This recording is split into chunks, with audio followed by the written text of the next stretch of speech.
അങ്ങനെ നമ്മളുടെ അനുക്കുട്ടി ചേച്ചി ഉണ്ടാക്കിയ കപ്പ, പാൽ കപ്പ, ബീഫ് കറിയുമുണ്ട്. നമുക്ക് ഫ്രൈ ഉണ്ട് കേട്ടോ. നമുക്ക് ഫ്രൈ തരാൻ ഇത്തിരി പാട്. ഫ്രൈ കൊറേ ഇവരെടുത്തോണ്ട് പോയി.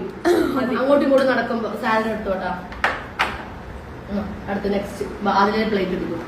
തരുവോ അനുക്കുട്ടി ചേച്ചി? ഇങ്ങോട്ട് വരുന്നില്ല. എനിക്ക് കുറച്ചിരുന്ന എടി ഇത് സ്പൂൺ നോക്കടി. ഇത്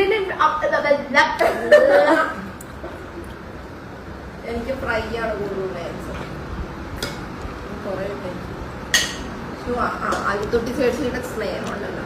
എന്ത് അനുക്കുട്ടി അല്ല അനുക്കുട്ടി ചേച്ചി കുറച്ച് ടൈം പിന്നെടാ ഫ്രൈ നേരത്തെ എടുത്തോണ്ട് ഞാൻ കുറച്ച് തരും. നിന്നെ